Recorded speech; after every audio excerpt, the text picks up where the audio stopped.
Papier ist geduldig, die Realität ist es nicht. Der Anlagenbau schreitet voran.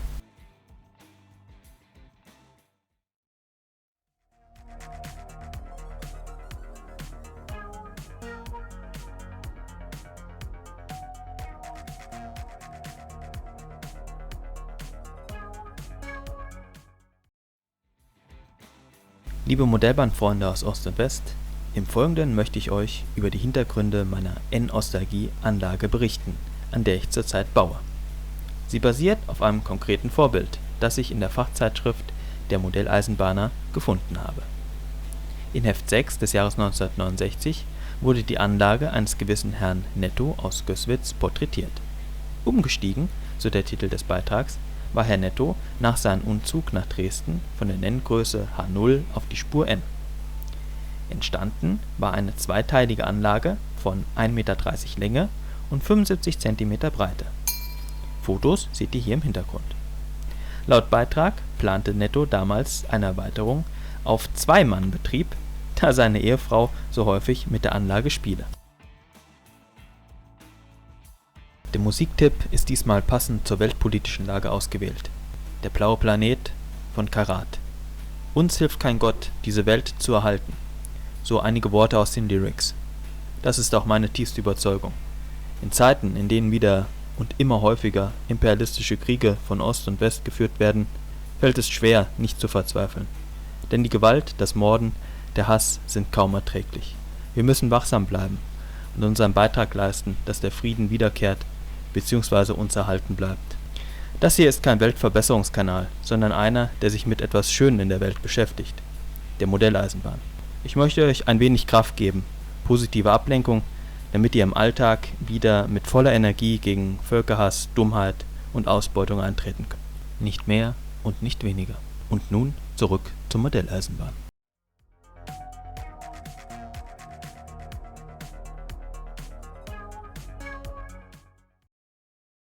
Bei meinem Anlagenbau orientiere ich mich weitgehend und so gut es geht nach der Vorlage, wie ich sie in der Zeitschrift von 1969 gefunden habe.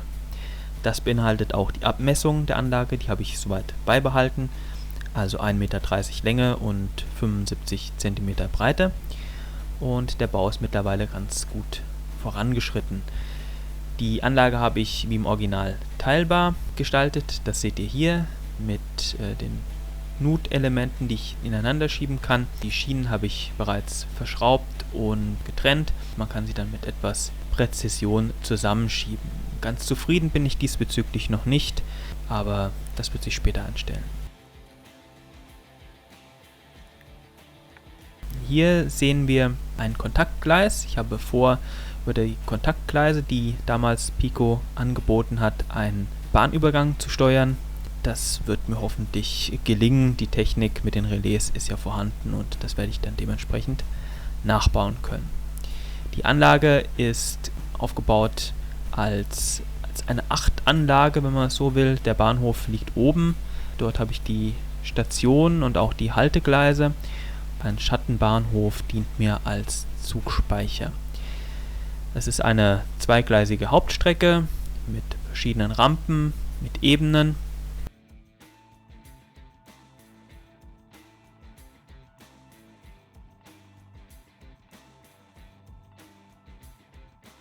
Das, was jetzt hier rechter Hand zu sehen ist, da kommt der Schattenbahnhof hin. Das wird mit der Stadt, mit einer modernen Großstadt überbaut, mit den Häusern von Vero, die ich alle gebunkert habe.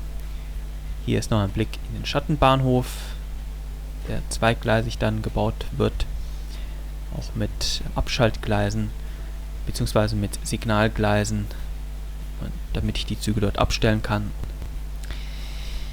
Neben dem eigentlichen Fahrgleisen habe ich auch einen Güterbahnhof eingeplant, den zeige ich euch später.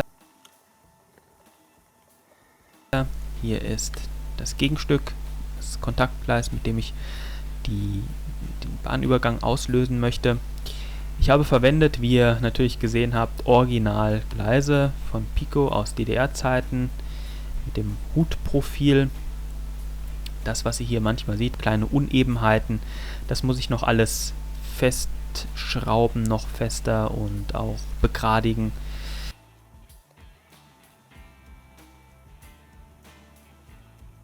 wie hier beispielsweise. Es ist noch nicht alles fest, es ist relativ provisorisch noch, in vielen Teilen schon fertig, aber an einigen Stellen muss ich noch Feinjustage betreiben.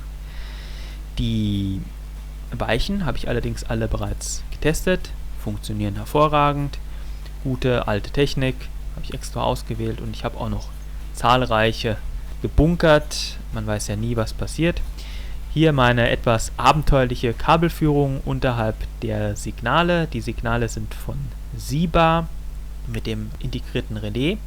Diese Signale sind auch getestet, funktioniert hervorragend. Ich habe das Ganze aufgebaut auf einen Rahmen und eine Platte darüber aus Sperrholz, die Ebenen mit diesen Blöcken, Holzblöcken konstruiert.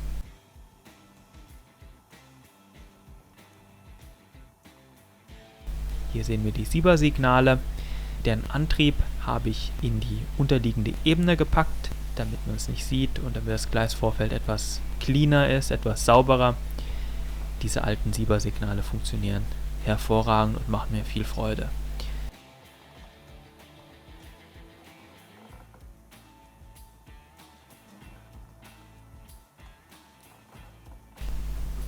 Ja, wie ihr seht, gibt es noch einiges zu tun bei diesen Übergängen. Meine Idee war, wie im Vorbild, den Steuerungskasten und die Steuerungselemente abschaltbar bzw. abnehmbar zu gestalten. Dazu habe ich hier diese Computerstecker, diese modernen, eigentlich im Original waren es Messerleisten, aber ja, das war doch eine bessere Lösung. Hier seht ihr den Unterbereich mit der etwas provisorischen Kabelführung. Da muss ich auch noch einige Ordnung schaffen. Das ist jetzt erst einmal für mich, damit ich überhaupt die Verkabelung vornehmen konnte. Eine Hälfte ist bereits erledigt. Wir haben hier auch diese Steckleiste bzw. diese Sammelleiste oben. Ich habe den Unterboden aus Kanthölzern zusammengebaut, dann verwinkelt.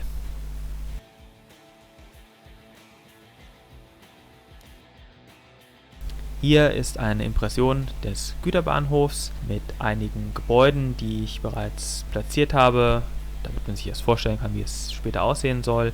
Die Gleise enden hier noch in der Luft, später kommen Puffer hin, oder Prellböcke vielmehr. Das wird noch alles aufgebaut, wenn ich mit den Gleisbauten dann fertig bin. In linker Hand sieht man den Tunneleingang. Hier habe ich auch schon das Tunnelportal aus DDR-Zeiten passend. Man sieht hier diesen Vero-Güterschuppen. Der Baum steht jetzt nur zur Dekoration da. Da kommt vielleicht später ein Lagerschuppen noch zusätzlich hin.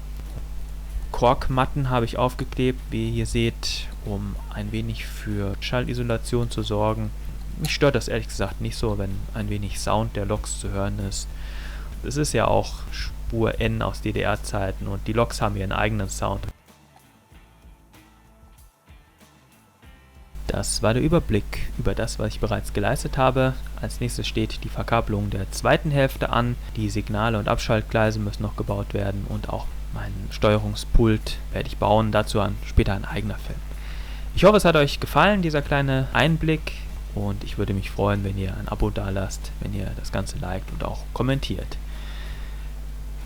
Dann sehen wir uns im nächsten Video. Bis dahin, Glück auf und fahrt frei.